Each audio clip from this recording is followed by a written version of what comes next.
Hey everybody, we're gonna try something new today, a little on-site fun size history.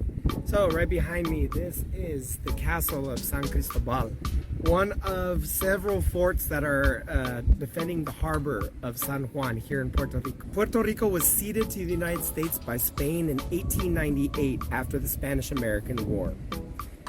However, for centuries, Puerto Rico was a Spanish colony and had huge importance to the Spanish Empire.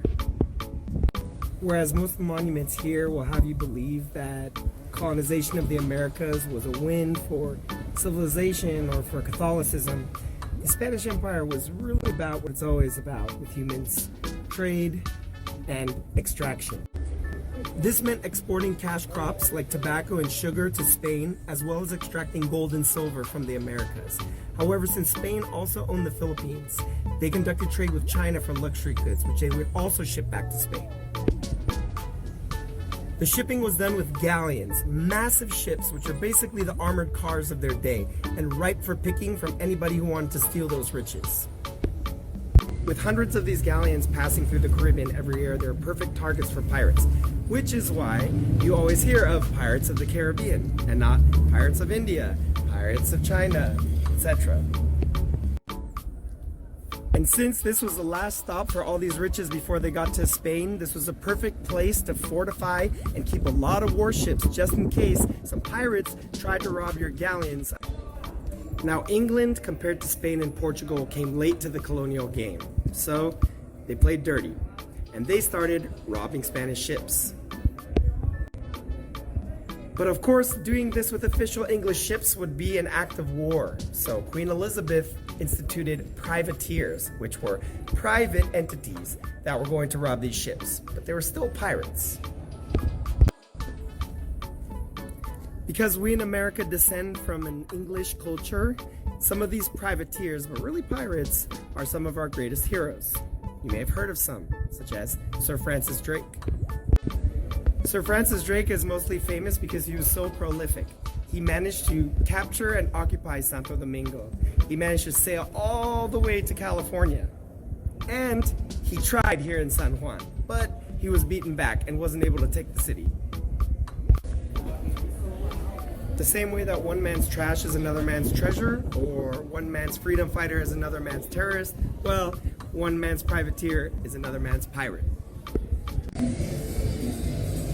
Now that we have some of the cookie cutter history out of the way, you know, your battles, your conquests, it's time for some fun facts. When San Juan was founded, its original name was Puerto Rico and only later renamed San Juan. And much in the same way where people from Torrance or Whittier or maybe even Anaheim would say, I'm from LA, the greater region became associated with the name Puerto Rico. Hence, the island also became known as Puerto Rico. This led to a strange situation where on maps a few centuries old, you would see San Juan labeled as Puerto Rico de Puerto Rico. In other words, Puerto Rico of Puerto Rico.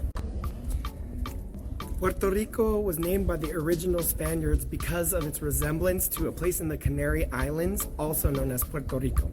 And the Canary Islands are an island chain to the west of Africa, which were one of Spain's original colonies before they discovered America. In an interesting twist, a lot of the original settlers that settled the Caribbean were from the Canary Islands. And there they brought their form of Spanish, which doesn't really sound like mainland Spanish. If you were to go to the Canary Islands today, you would hear them speaking a Spanish that sounds a lot more like the Caribbean than mainland Spain. This actually led to a big mistake I made in my life. I once was asked to translate a video from Spain. It took place in the Canary Islands, and I was sitting there listening to it thinking, God, why are there so many Cubans in the Canary Islands? Turns out it's actually the other way around. The natives of Puerto Rico, the Taino, knew this island as Borican, which is why sometimes you'll hear Puerto Ricans refer to themselves as boricuas, or people from Borican. In America, usually when we think about vacations, we usually think about palm trees. I mean, for Christ's sake, the Slack emoji for on vacation is a palm tree. And when you think about palm trees, you probably think of one of these. Coconut palm. This is your third fun fact. Coconuts are not native to the Caribbean. There are two main types of coconut, One is native to Southeast Asia, another to India, which means that humans brought coconuts here. This is part of something called the Columbian Exchange, which means New World and Old World plants being taken between each other. So literally, certain things from America nobody had even heard of before 1492, like tomato, like chili pepper. Think about Italian and Thai foods without those ingredients, right? So remember, when you go on vacation and the first thing you want to do is take a machete, chop off the top of a coconut, and pop a straw in there. Just remember, coconuts were brought here and all over the Americas by humans.